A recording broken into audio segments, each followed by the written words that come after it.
Os recordamos que podréis continuar con este debate y hacer vuestras preguntas a los invitados en la página web de Facebook de Burbuja Radio. Nos vemos allí.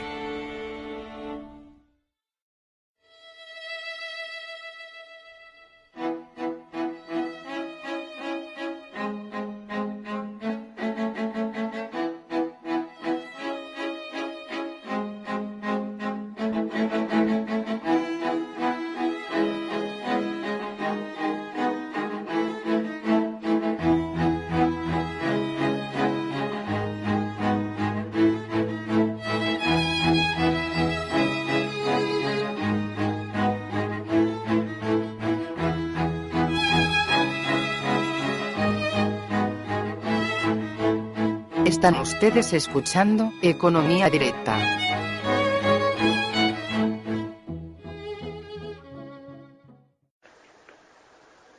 Muy buenas tardes, amigos y oyentes de Colectivo Burbuja. Os doy la bienvenida una vez más a nuestro programa Economía Directa. Hoy tenemos como invitado para este programa de entrevista a Ricardo Vergés. Una vez más, muy buenas tardes, Ricardo. Muy buenas tardes, Juan Carlos. Debo decirte que el programa anterior ha tenido unas críticas excelentes. Me ha gustado muchísimo, ha sido muy descargado, a que te felicito, por supuesto. Pues me alegro muchísimo de ello y a ver si todo esto puede servir para algo. Bueno. Debo decir que, por supuesto, el programa ha sido a petición de Ricardo, aunque yo le insisto, pero siempre para que participe, pero claro, Ricardo participa como no puede ser menos cuando tiene disponibilidad. Y hoy, Ricardo, nos quieres hablar de los instrumentos que se pueden utilizar para gestionar la política económica, instrumentos que están disponibles y que al parecer no se utilizan y en los que tú has trabajado toda tu vida, en los que eres un experto excepcional, como doy fe. Pero antes de hablar de estos instrumentos y por qué nos están utilizando, me gustaría que comentáramos algo del tema de Bankia, ya que también tiene mucho que ver con tu propia especialidad, que es el sector inmobiliario, lógicamente, ya que la situación de Bankia es así de mala, si no me equivoco, precisamente por su compromiso en todo el tema inmobiliario. ¿Nos puedes explicar un poco más de este tema? ¿Por qué Bankia se ve tan mal con el inmobiliario, Ricardo? Bueno, supongo que Bankia tiene los problemas de cualquier banco en lo cual le está fallando el activo. El activo es lo que sirve para garantizar el pasivo, naturalmente. Si, por ejemplo, con una inversión pues se construyen viviendas, pues son las viviendas las que responden del pasivo, es decir, la venta de estas mismas viviendas o su liquidación, su terminación, su comercialización es la que permite que el inversor pues recupere su dinero y que pueda reinvertirlo en otras cosas. Es así como funciona.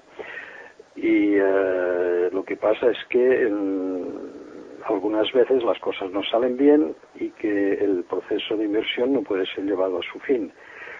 Entonces, hay varios tipos de inversión que financian pues diferentes objetivos. Por ejemplo, un objetivo, pues acumular suelo para poder en su momento construir encima según otros proyectos de edificación.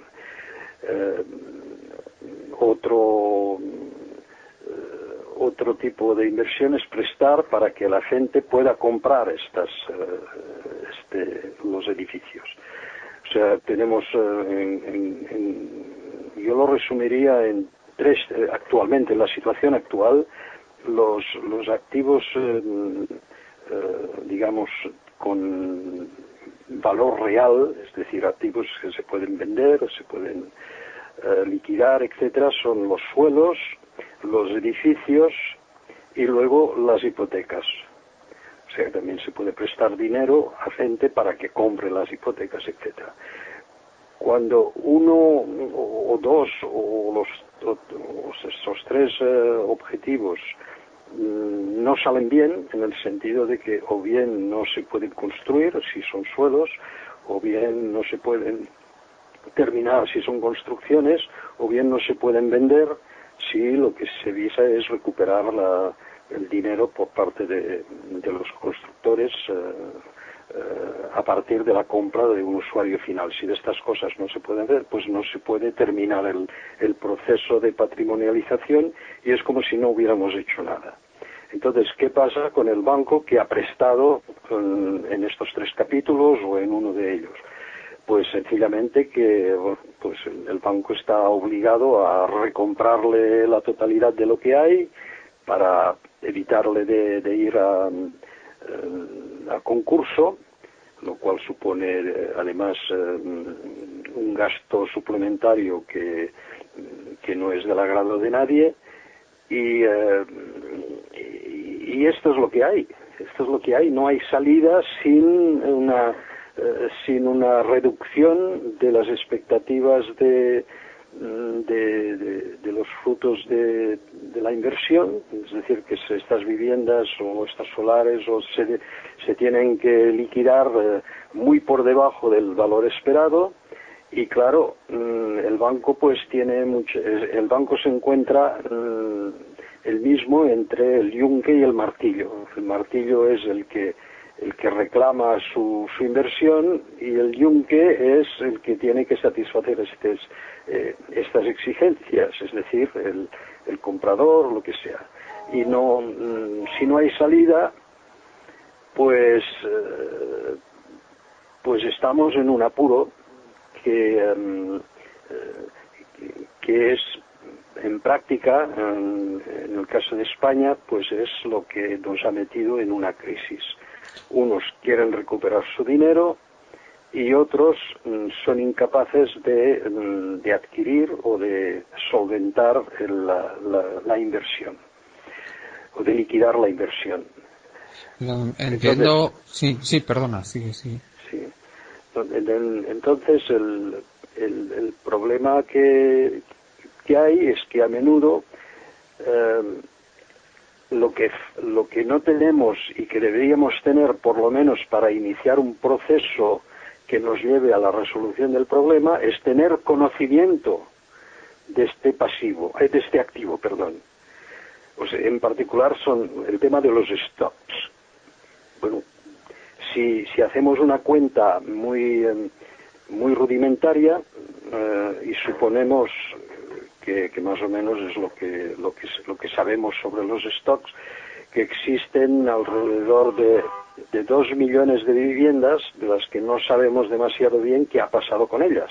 Sabemos que se iniciaron, o sea, que se había comprado el suelo, que se financió el proyecto, que se hizo el contrato de préstamo con el promotor, etcétera, que a menudo, la mayor parte, pues han sido puestas en marcha, la obra ha sido puesta en marcha, pero no se tiene constancia ni del visado ni del certificado de fin de obra, ni de la escritura, ni del registro de la escritura. O sea que no sabemos, tenemos que estimarlo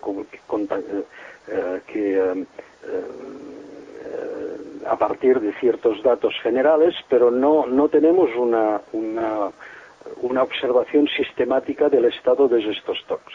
En este caso, la información se convierte en instrumento, que es de lo que hablaremos después. Entonces yo digo, sí. ¿por qué no empezar a trabajar sobre este tema? Conocimiento de los stocks que actualmente nos crean este problema de pasivo.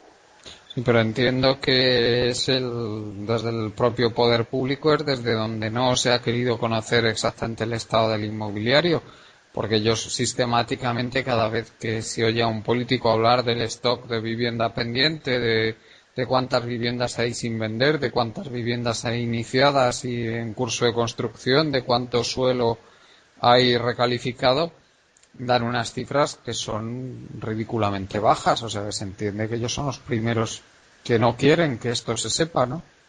Evidentemente, esto no es grato ni para un alcalde, ni para un director general de vivienda o para un consejero de obras públicas y mucho menos de un ministro de reconocer, porque al dar cifras pues reconoces un hecho, que lo han hecho rematadamente mal. Entonces hay tendencia a minimizar estos datos que en realidad no existen de forma operativa. Existen elementos para calcular todo esto, pero no de forma operativa. Entonces, claro, ahí cada cual dice lo que redondea como le conviene, y uno dice una cosa, si son solamente las viviendas que se terminaron en su momento, pero no nos dice cuáles de ellas tienen un certificado de habitabilidad también, además del certificado de fin de obra, que esto se puede conseguir, un aparejador te lo puede hacer a toda prisa, pero el certificado de habitabilidad ya es otra cosa. Y no sabemos cuántos certificados de habitabilidad se conceden cada año, no sabemos después si las escrituras han pasado la primera, han sido aceptadas por registro a la primera, o bien a la segunda o a la tercera, con lo cual los plazos etcétera. No tenemos una contabilidad, digamos, objetiva de todo este proceso que convierte una inversión en stocks inviables. Esto es lo que no tenemos. Pero se puede hacer incluso con las estadísticas actuales, aunque sería mucho mejor tener algunos datos que serían más realistas. Por ejemplo, el certificado de fin de obra que se publica es un certificado de fin de obra de toda una urbanización o de todo un conjunto de edificios si forman parte del mismo proyecto.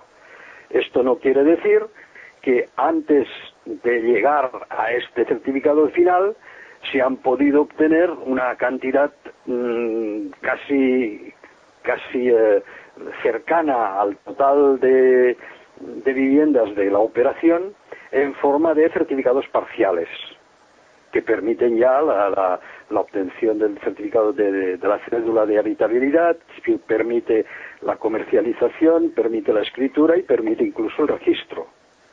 Entonces esta información no la tenemos. Podríamos tenerla porque se pide, pero está almacenada en algún sitio de Fomento que no juzgaron oportuno digamos, instrumentalizarla para que forme parte de esta contabilidad de los stocks. Y así para muchas cosas.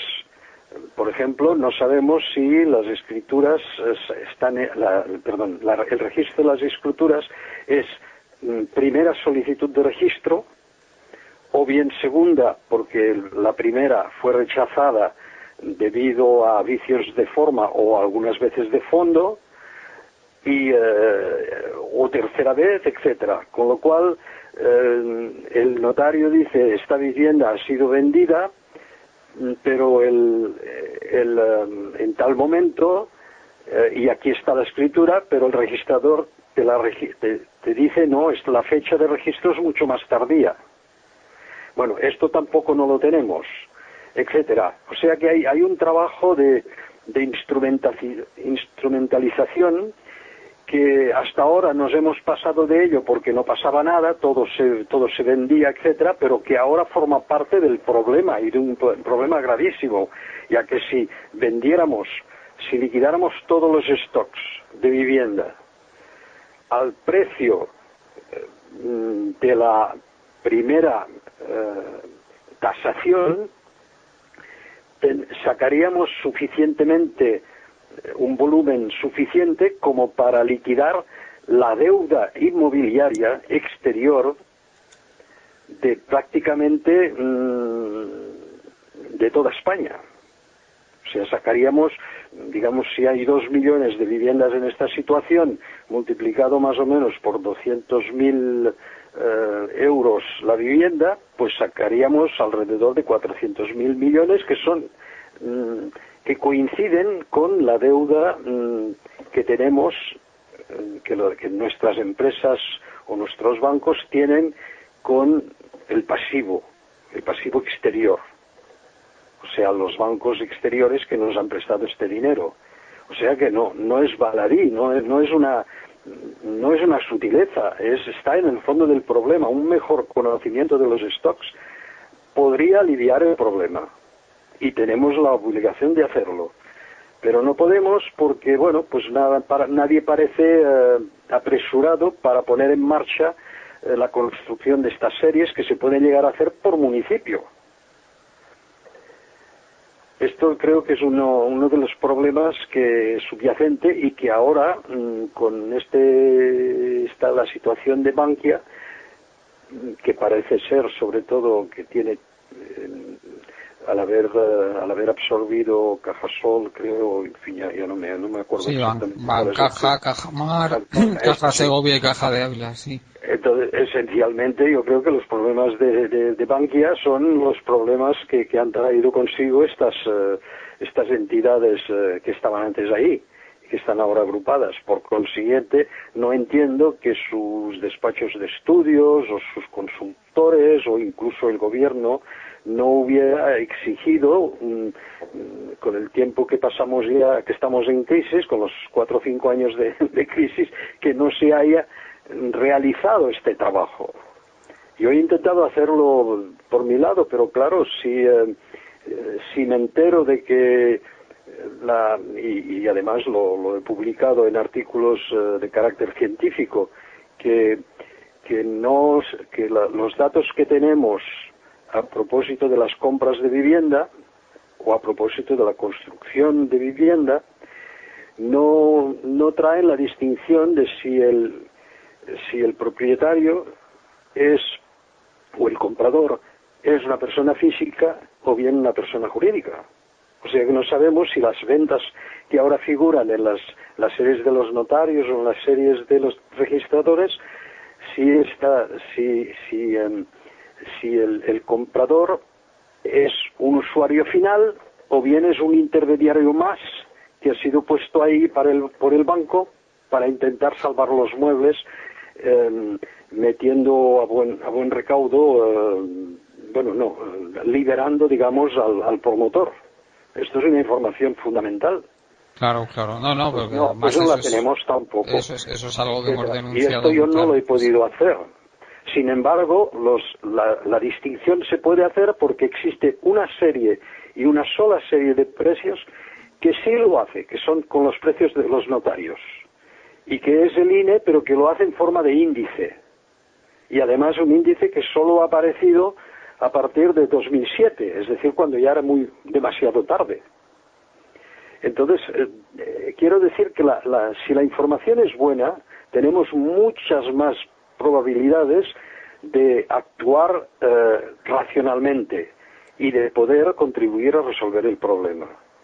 Ahora, si no hacemos este trabajo, pues nos quedaremos en las mismas.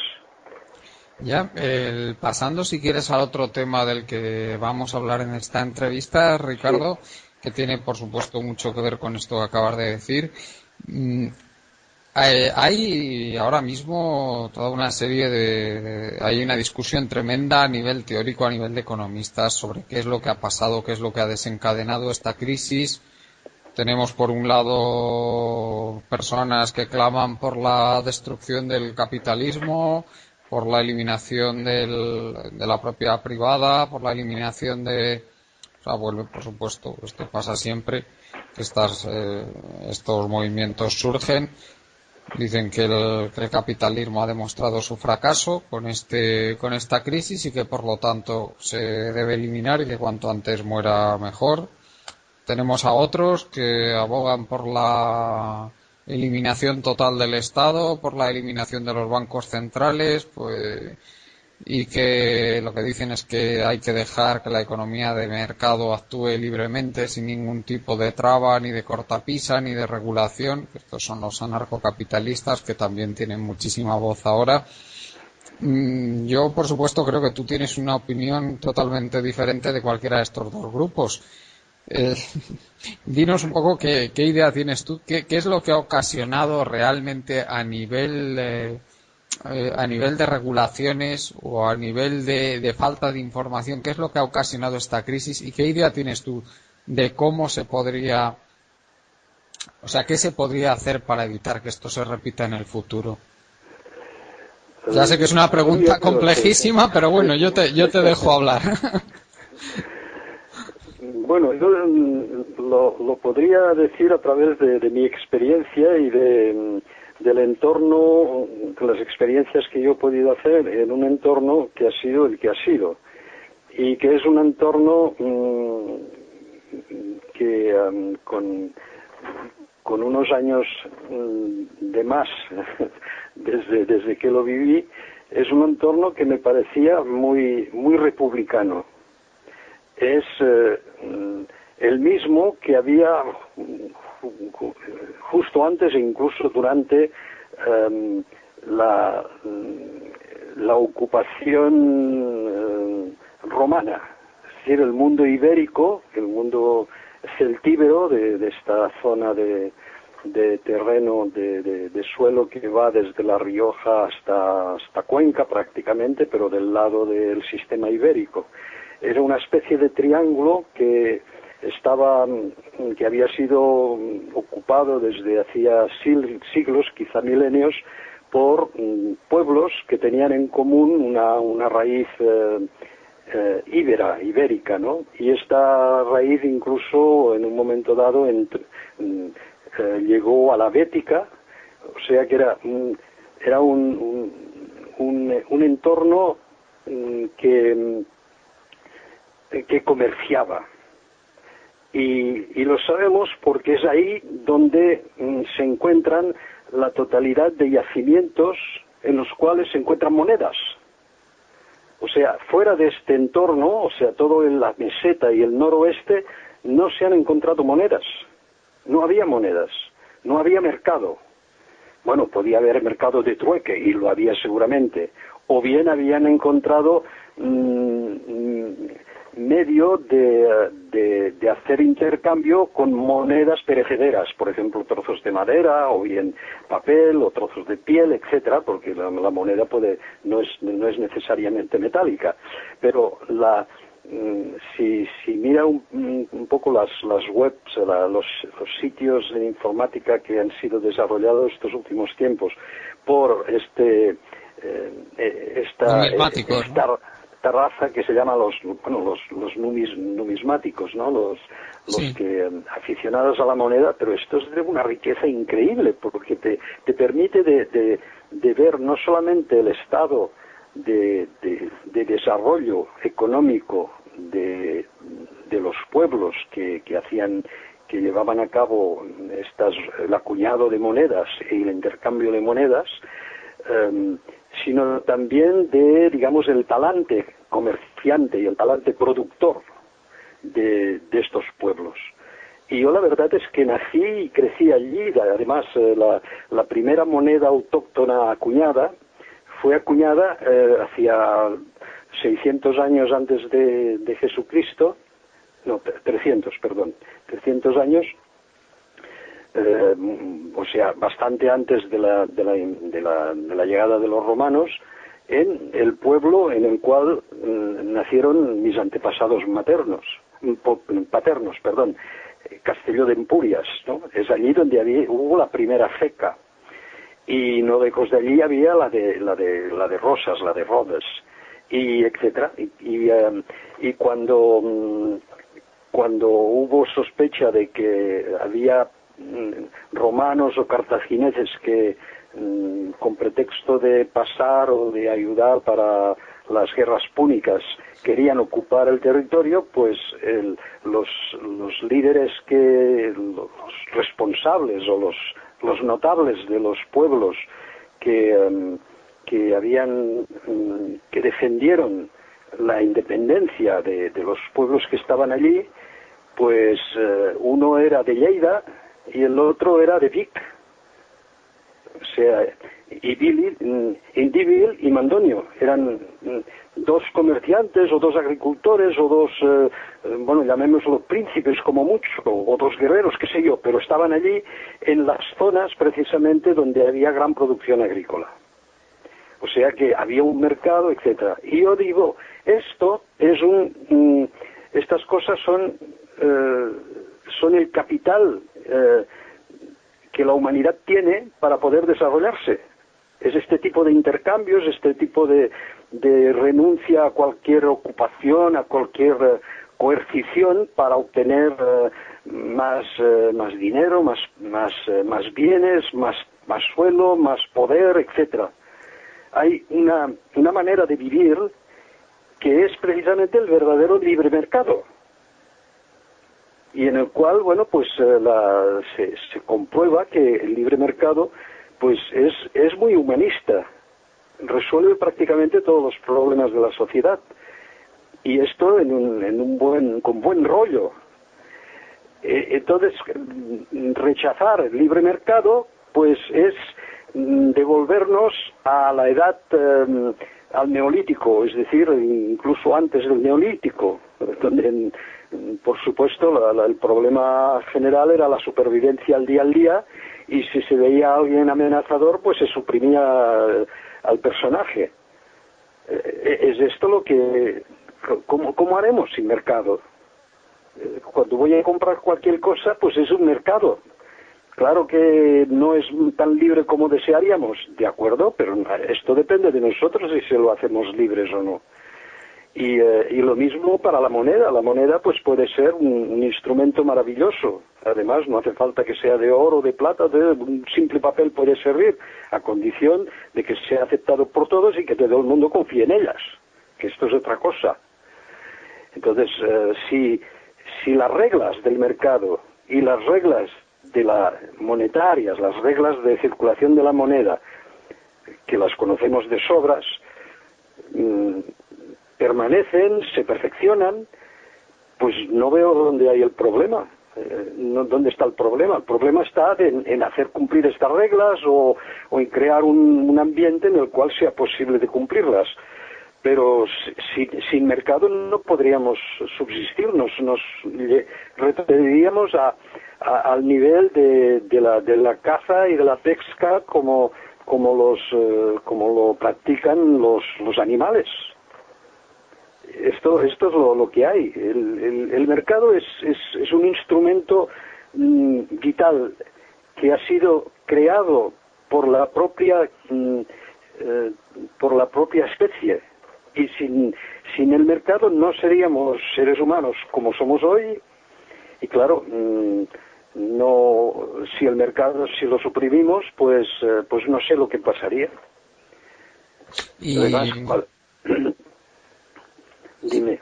Sí, y respecto a la posición de los anarcocapitalistas, los que opinan que todo debe estar totalmente desregulado, que el Estado no debe tener, algunos incluso llegan a decir que no debe ni existir, otros dicen que no debe tener prácticamente ningún papel en el devenir del desarrollo del mercado. ¿Tú qué opinión tienes sobre esto? Bueno, si el mercado se regula solo, pues mejor que mejor. Esto es lo que ocurría precisamente en el mundo ibérico, incluso sobre todo de la parte francesa, que llegaba prácticamente hasta el macizo central, que era una zona muy próspera y muy republicana, digamos, porque tenía la suerte de tener unas playas de varado en el cual podían llegar fácilmente todos los barcos habidos y por haber, de Oriente, o bien del sur de Italia, en fin, de los otros productores, algunos de los cuales pues estaban vinculados con la ruta de la seda, ¿no? Y todo esto entraba aquí, porque se han encontrado en los pueblos celtas de Austria, se han encontrado material que provenía de la marina que llegaba a las playas de Languedoc, y a partir de allí se distribuía dentro del continente. O sea que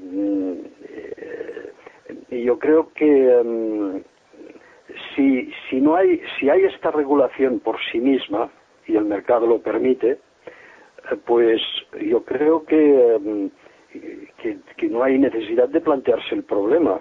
Ahora, reformar el mercado, yo diría, bueno, reformarlo quiere decir sustituir unas reglas por otras, pero si ya las tenemos estas reglas están escritas en el Código de Hammurabi 1700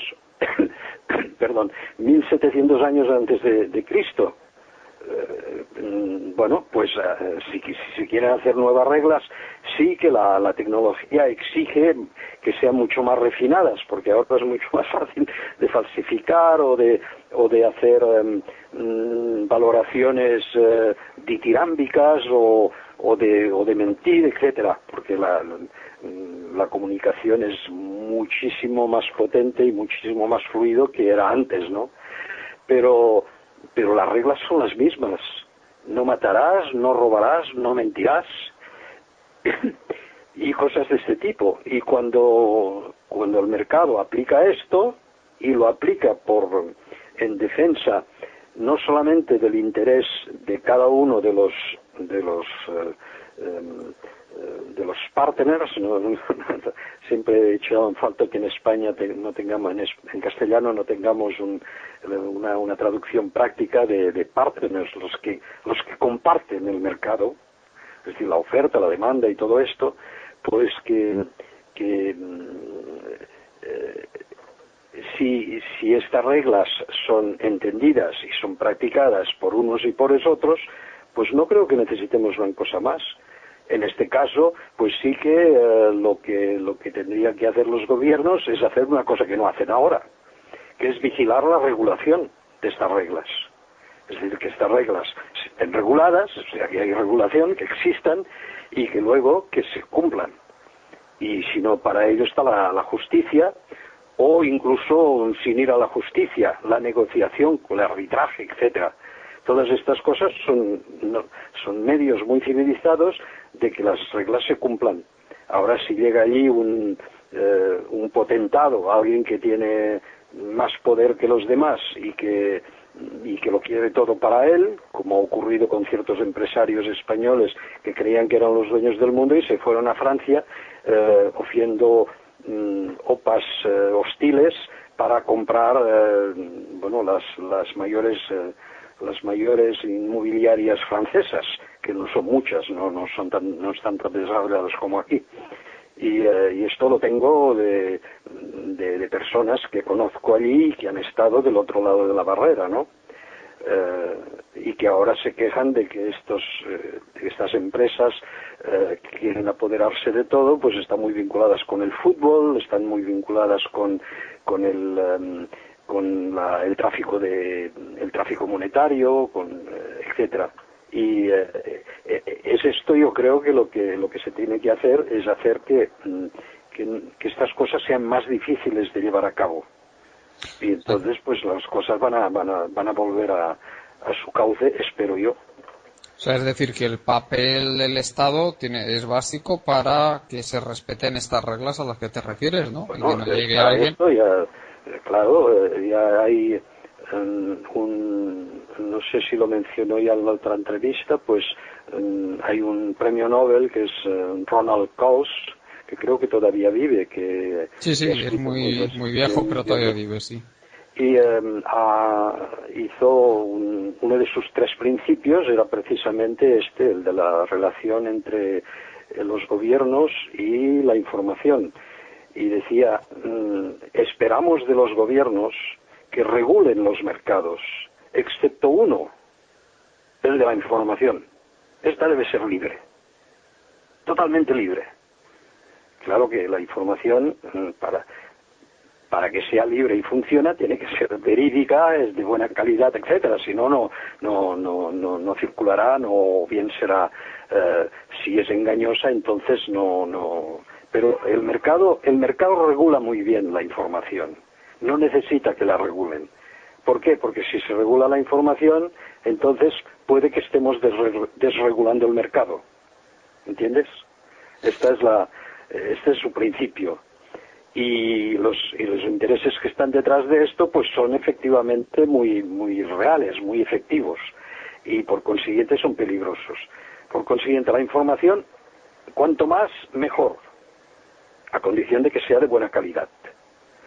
Por el resto, bueno, pues todo se tiene que regular, naturalmente.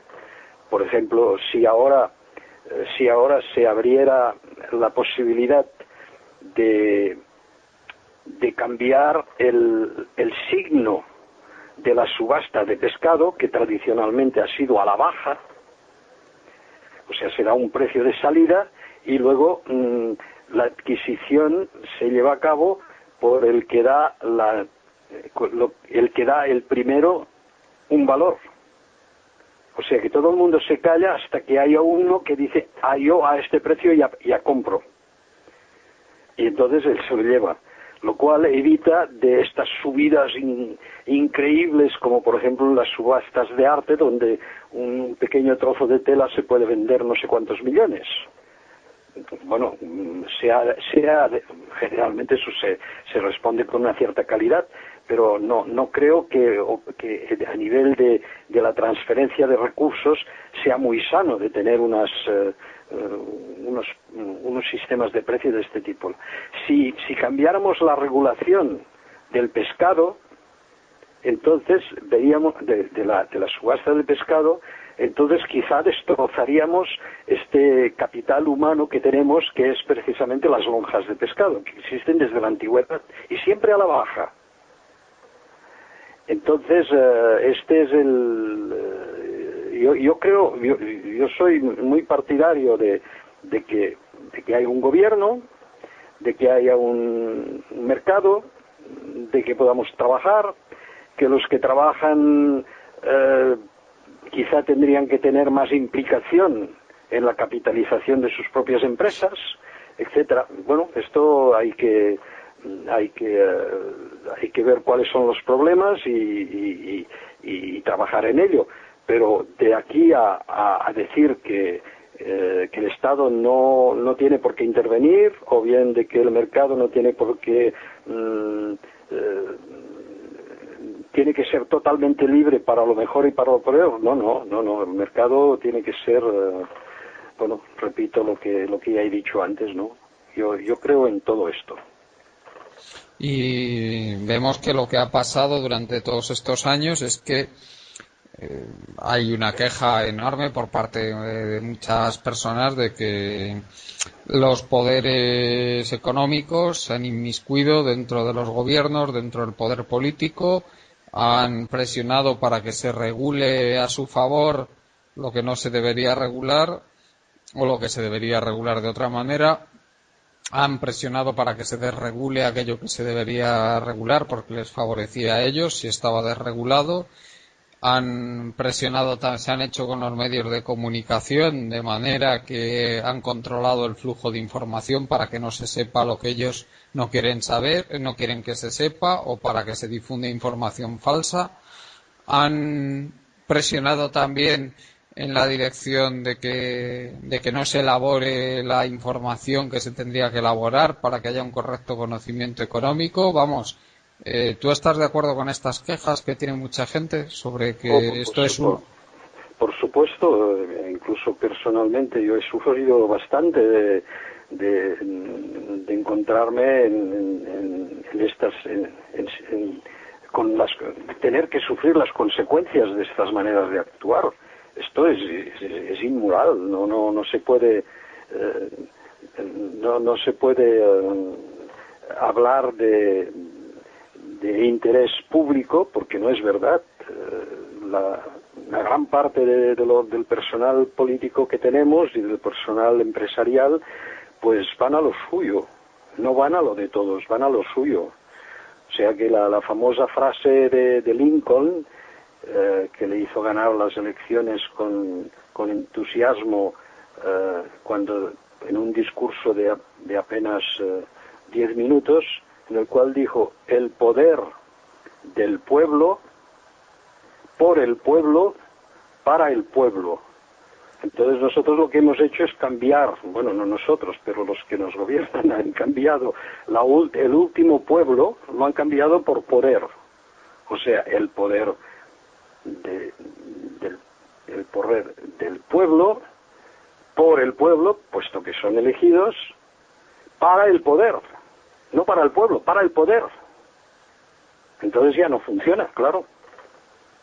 Entonces nos encontramos con que ocurren estos desastres que estamos sufriendo ahora. Claro. Si no me equivoco. Bueno, pues ¿Y qué solución hay para esto? Porque lo que por lo que muchos estamos trabajando, incluyendo el colectivo que patrocina y que organiza estos programas, pues es porque nosotros partimos de la base de que solo con un control, o sea, con unas instituciones realmente democráticas y que representen realmente los intereses del pueblo, es posible evitar este tipo de injerencias en de los poderes económicos o que podría ocurrir de otros poderes en un caso dado dentro de lo que es el buen gobierno de la sociedad. Sí, pues esto creo que es también un tema que fue cómo prevenir antes de inocular, porque ir a la justicia, cualquier litigio, cualquier cosa que se haga con la justicia, pues es una cuestión de años. Y cuando se resuelve, pues bueno, generalmente ya no queda nadie para beneficiarse de la sentencia. Yo creo que el problema es que funcionamos con un sistema de honor.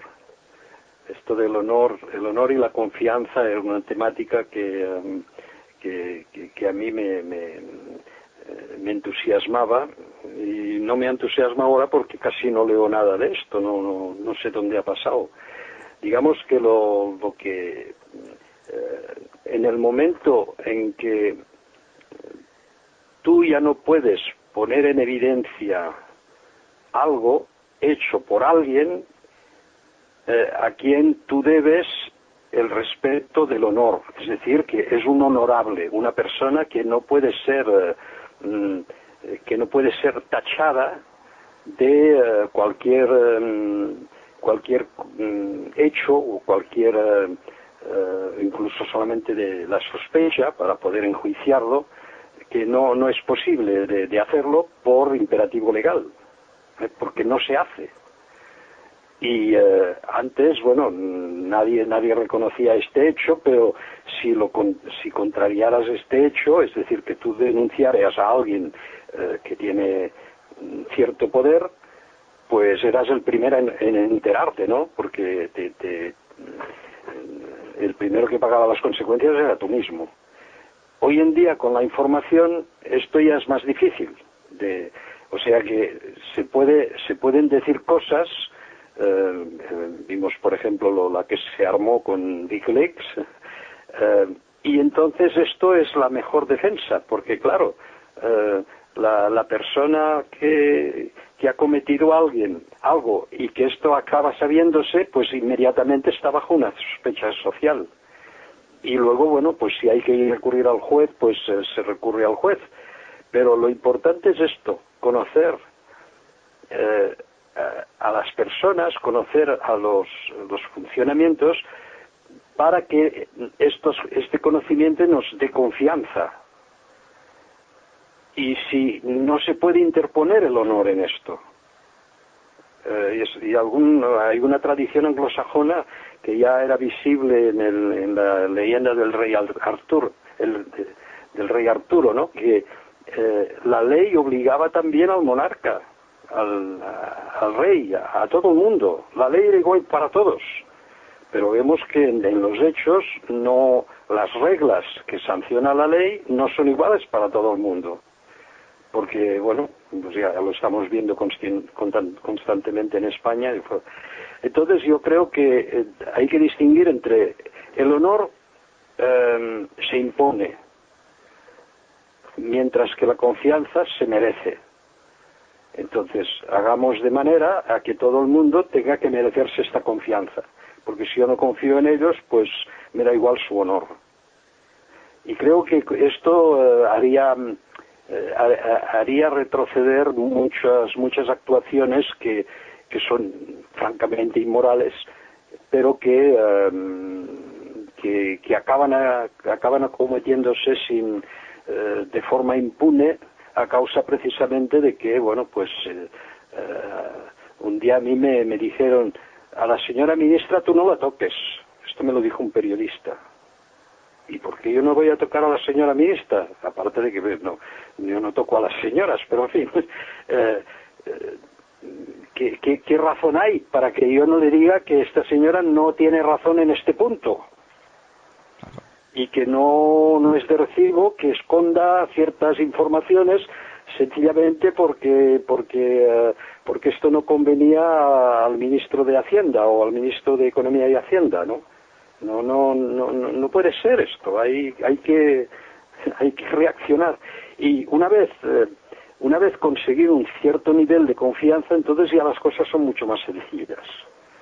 Porque ahora yo no veo cómo resolver, si para despedir a un banquero que ha hecho trampa hay que darle una indemnización millonaria, pues apaga y vámonos. Y no estar mirando a nadie, ¿no? No, yo no estoy mirando a nadie, no. Pero ya está saliendo en la prensa, dice, ¿y por qué este dinero de rescate de Bankia o lo que sea, pues no se dedica a resolver el problema que tenemos ahora con los recortes? Pues tiene toda la razón del mundo. Y entonces, si hubiéramos sabido, hubiéramos tenido información sobre cómo se constituyó Bankia, qué activos, cuando se conjugaron estas entidades, qué activos traían a la causa común en aquel momento, porque si eran activos corrosivos, alguien debía saberlo, y si alguien lo sabía y que no lo ha dicho, pues entonces es culpable, etcétera.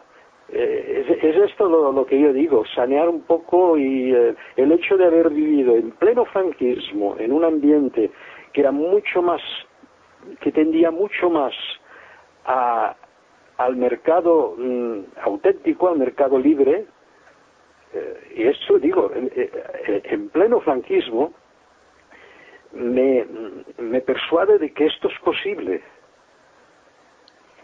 Bueno, ya veremos si tengo razón. Y la verdad es que llama mucho la atención este comentario que has hecho, ¿no? Que los mercados, a pesar de que se supone que esto es una democracia, y aunque muchos defendemos que no lo es, que solo lo es formalmente, o sea, pero no realmente, pues a pesar de eso sorprende que digas que en plena dictadura los mercados funcionaban con menos problemas que ahora.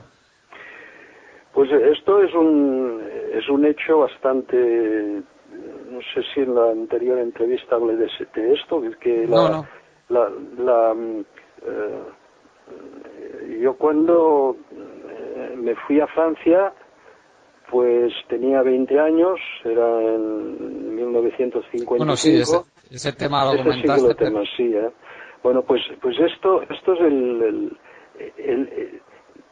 no sabemos, por ejemplo, de dónde salía el dinero para hacer las obras públicas, que son las cuales trabajé en España y luego en Francia.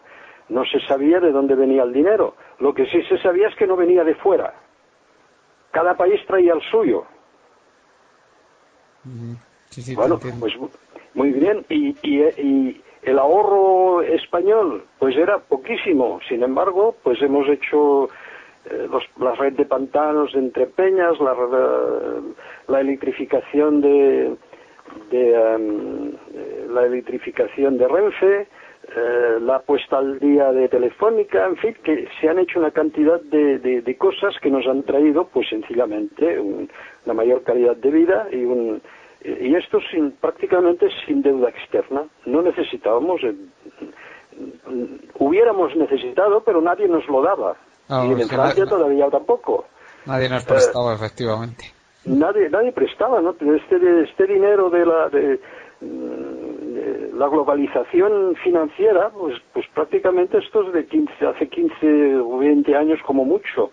Y empezó lentamente y ahora, bueno, pues estamos con el agua al cuello con ella.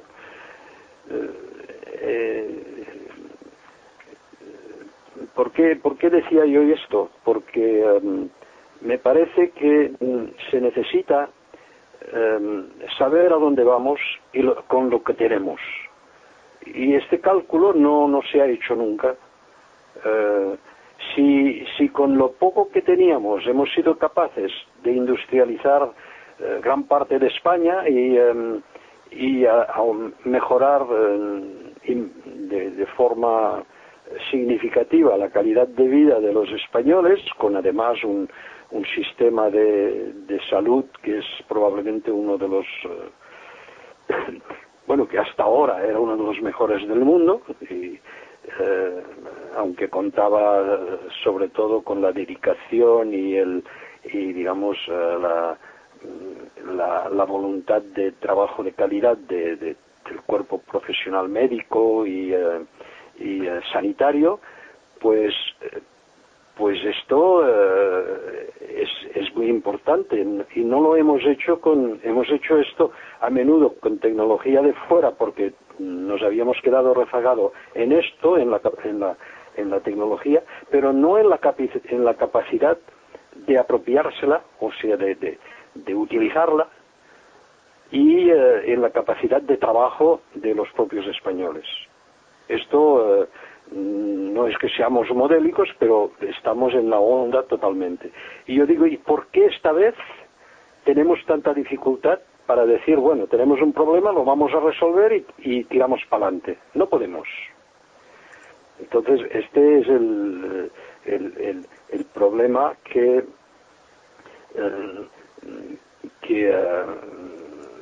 a mi juicio es prioritario. Como dijo Jan Timbergen, un premio Nobel de Economía, uno de los primeros, dijo, cada problema tiene que tener su instrumento. Si no tienes un instrumento que te diga lo que es el problema y cómo es la manera de resolverlo, pues no llegarás a resolverlo. Y esto es precisamente de lo que yo quería hacer algún comentario en este momento, ¿no? Pues sí, adelante. Pues que los instrumentos son esencialmente de conocimiento. Tenemos que saber cómo funciona el mercado, tenemos que tener buenos modelos de input-output, porque el input-output es lo que permite de operativizar la producción de bienes y servicios finales, ¿no? Un bien y servicio final que está en un sector de actividad utiliza bienes y servicios producidos por otro sector de actividad. Y así es toda una cadena que va desde las materias primas más fundamentales a la transformación a la aplicación, a los sistemas complejos, y finalmente tienes unos productos finales que puedes comprar en el mercado. Bueno, todo esto es como una especie de gran superficie en la cual pues hay un entrecruce de todas las actividades. Ahora, yo me digo, ¿qué va a ser, por ejemplo, del sistema input-output español, que está basado en gran parte sobre los datos de este cruce de actividades a través del censo de población y el censo de actividades? ¿Por qué digo esto? Pues porque el censo de este año, de 2011, bueno, del año pasado, pero que se está aplicando todavía, no es en realidad un censo, sino una encuesta, con unas muestras, etcétera. O sea que no habremos bajado un nivel de calidad a propósito de la posibilidad de ajustar este cruce de flujos de bienes y servicios en un momento dado, que son los años censales. Pues no sé si lo conseguiremos con los nuevos datos. ¿Por qué? Porque resulta que el censo de población, tal como estaba administrado antes, resultaba demasiado caro. Entonces yo digo, bueno, pues cortarnos la información en este sentido es cortarnos también la cabeza. No podemos renunciar a este conocimiento. Tener una política de instrumentos de conocimiento es no solamente para los temas de salud que están muy en boga y que claro la gente exige que esto avance, ¿no? Y yo también hubiera estado más contento si cuando he tenido un acceso de cáncer, pues si hubiera tenido a mano pues unos procedimientos más suaves, más agradables o menos desagradables, pero bueno, de todas maneras eran suficientes. Prueba de ello es que estoy hablando aquí. Yo creo que el conocimiento, digamos, de la estructura de la sociedad, de cómo sobre qué se mueve el mercado, pues es fundamental. Y esto lo veo actualmente muy abandonado. Por ejemplo, el otro día pregunté a un experto que yo aprecio muchísimo, que es Luis Garrido Requena, Luis Garrido Medina, que es un poco el demógrafo actual del mundo del trabajo. Es un especialista de la EPA, etcétera. Bueno, y es que ha habido alguien que ha hecho la demografía de la burbuja.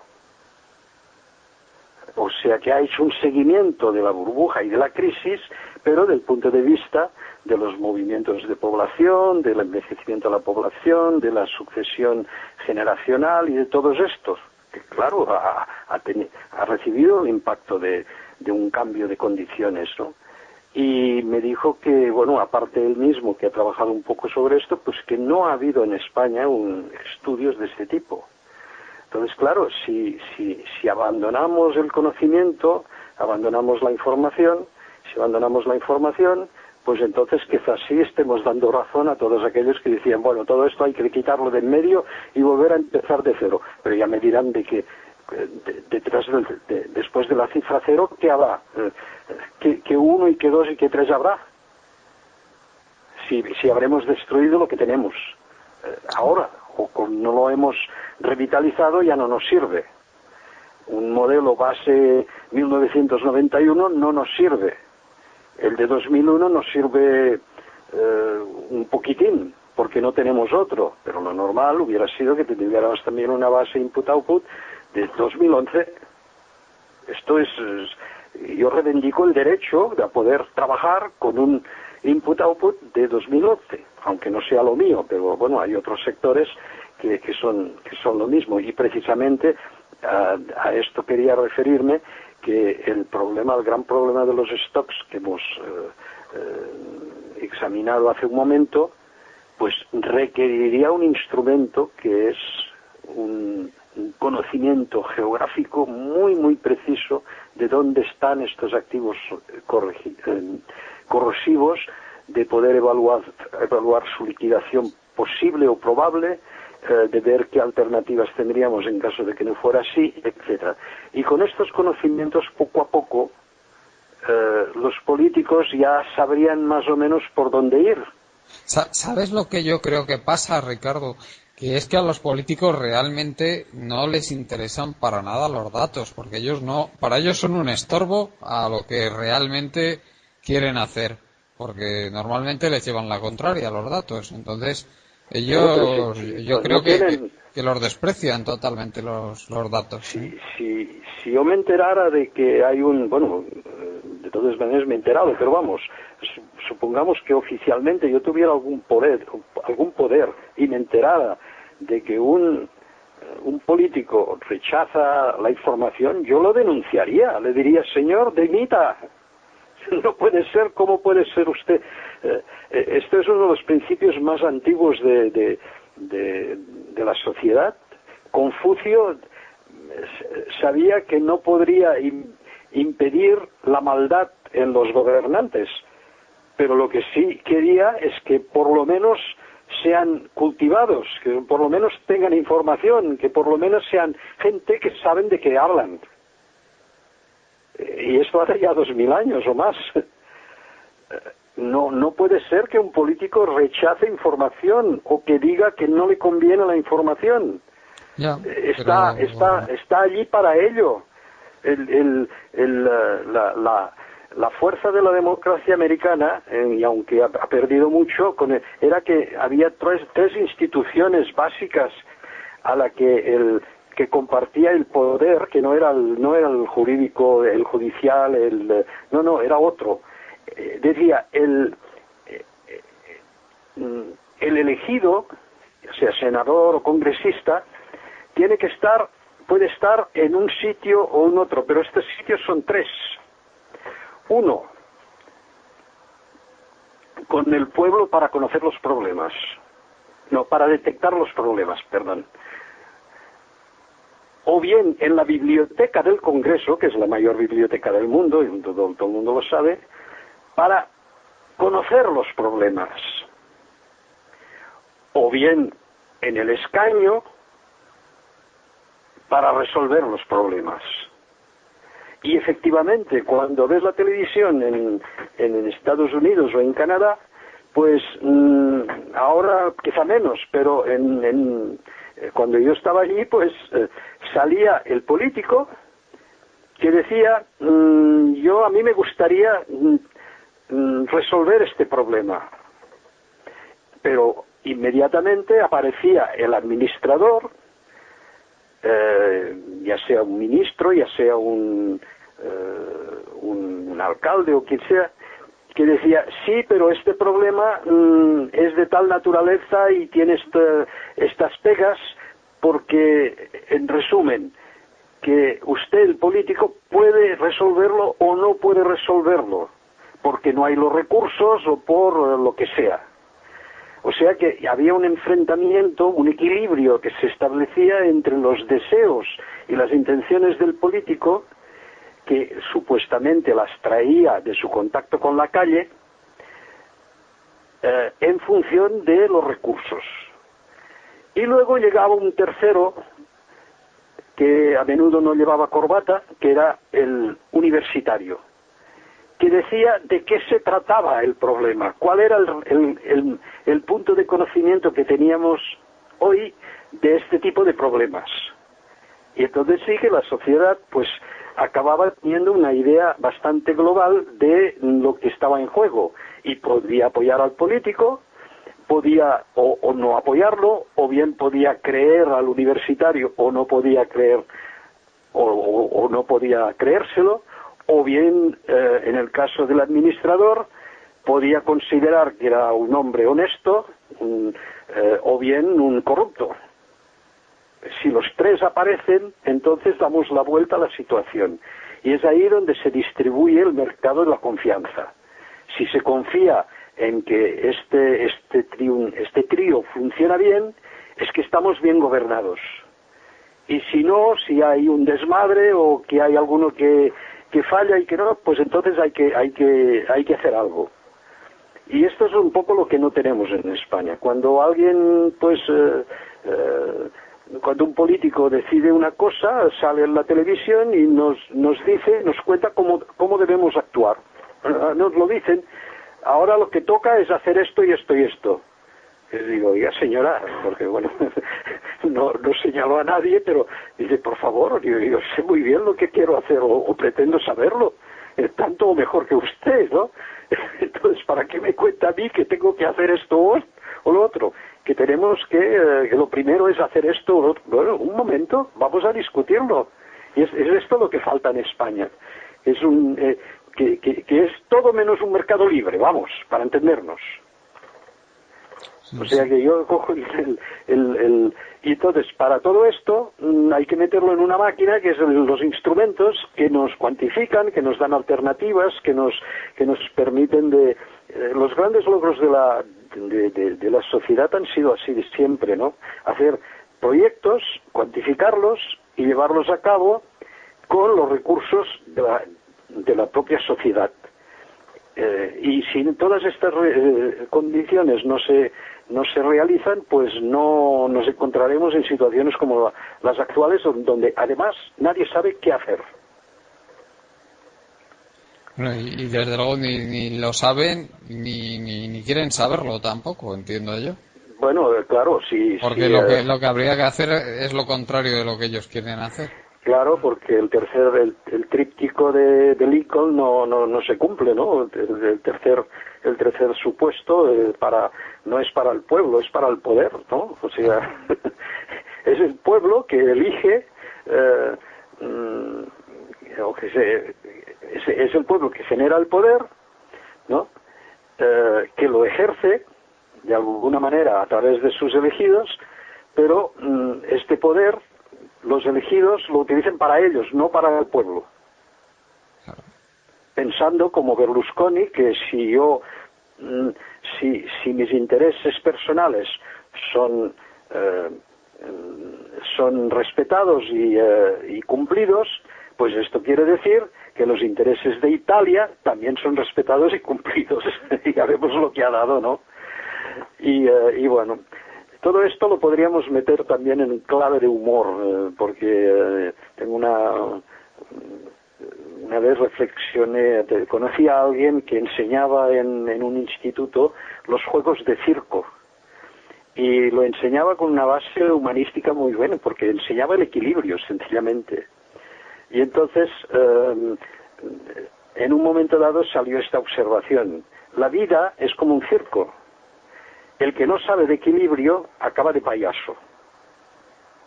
Y me parece que es esto lo que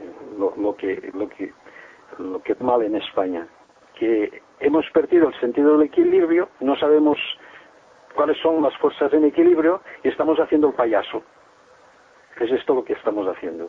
Y que conste que yo tengo una gran admiración por los payasos, porque son quizás sean los únicos actores que son capaces de poner en evidencia la estupidez, pero también el ingenio, ¿no? Es un arte, ser un buen payaso no es fácil, pero bueno, en este caso está tomado como peyorativo, ¿no? O sea, que aparece como haciendo payasadas, cuando no se es payaso profesional. Esto es lo que quiere decir. Bueno, quizás sea un poco duro en este sentido, pero bueno, como es todo lo que se me ocurre al respecto. No, vamos, y yo lo veo muy acertado, esa comparación que has hecho. En fin, pues si quieres, Ricardo, podemos ir terminando ya la entrevista, a no ser que quieras añadir algo más.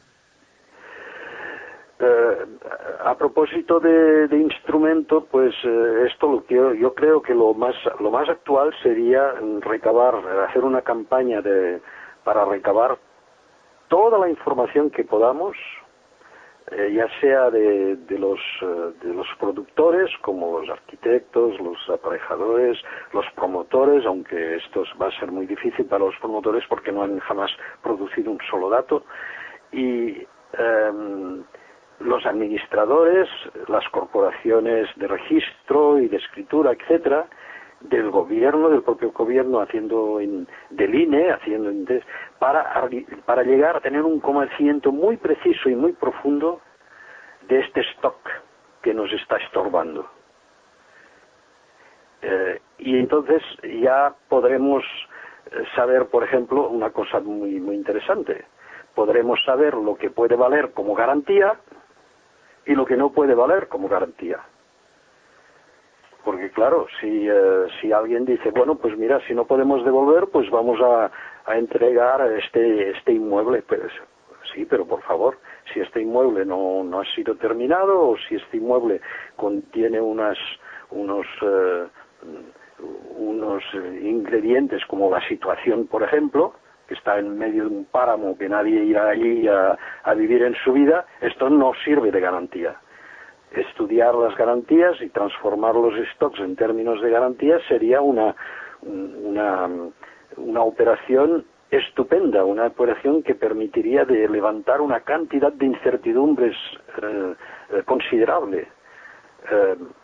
Pero claro, esto se tiene que fabricar, esto no se puede hacer en reuniones o en seminarios frívolos, ¿no? Tiene que ser un trabajo muy consistente y muy laborioso, pero vale la pena, porque es gran parte de la deuda de esta famosa deuda soberana que nadie sabe demasiado lo que es, pues en parte es esto, es una deuda que está rebaltada por garantías que muy a menudo no son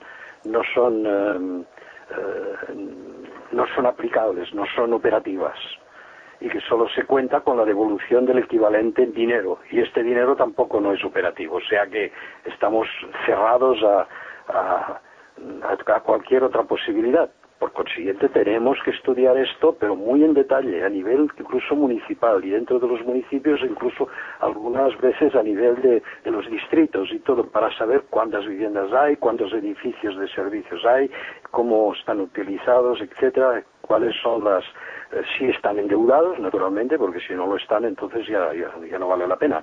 Pero los que tienen deuda pendiente, pues esto se tiene que hacer. Y curiosamente, pues nadie habla de esto. Yo he dedicado parte de mi vida a este tema. Y tengo mucha información, pero sé que no es suficiente, que faltan cosas que se han omitido o bien que eran difíciles de recoger, pero ahora hay que hacerlo. Y por más que lo diga, pues nadie responde, nadie está por la labor. Entonces, bueno, pues nos quedamos estancados en nuestro propio problema. Está claro que no les interesa, desde luego. Bueno, pues lo siento, pero si esto interesa a mis hijos, a los hijos de los demás, es decir, a la próxima generación, pues se va a hacer. Que lo quieran o no lo quieran. Pues sí, desde luego esperemos que se haga y pronto. Eso mismo. Muy bien. Pues bueno. te agradezco como las otras veces que te hayas prestado a esta interesantísima entrevista, Ricardo, y desde luego espero que se vuelva a repetir pronto en cuanto encuentres un tema del que te interese hablar, que ya sabes que nos tienes a tu disposición para una entrevista y para darle toda la difusión que nuestra plataforma tiene a través de la red. Pues sí, te anuncio que estoy terminando unas investigaciones sobre estadísticas antiguas que me permite traer un juicio sobre la procedencia del dinero que nos ha sido prestado tan generosamente a España, a Grecia y a Portugal y a Irlanda, e incluso a Italia y a Francia, ¿no? Entonces esto creo que está muy importante porque podría dar base a una discusión sobre la naturaleza del dinero, que puede ser buena o que puede ser mala. Y el problema es que cuando se invierte en dinero malo y se tiene que devolver con dinero bueno, es decir, con el fruto del trabajo de los deudores, pues esto plantea problemas morales, éticos e incluso operativos muy, muy graves.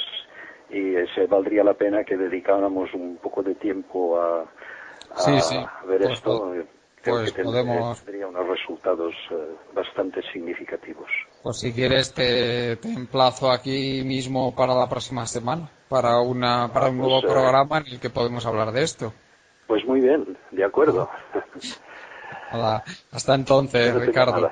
Adiós, Nos despedimos también por hoy de los amigos y oyentes de Colectivo Burbuja. Os recuerdo que podéis seguirnos en www.colectivoburbuja.org y en nuestros grupos de Facebook. Hasta pronto.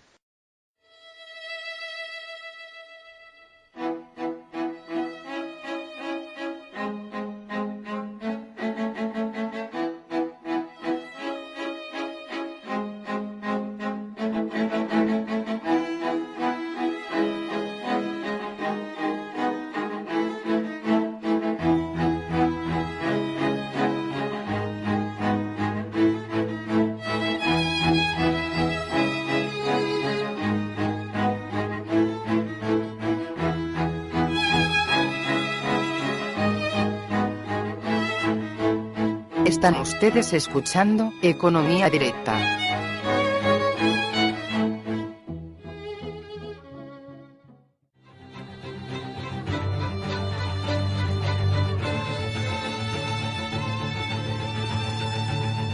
Os recordamos que podréis continuar con este debate y hacer vuestras preguntas a los invitados en la página web de Facebook de Burbuja Radio. Nos vemos allí.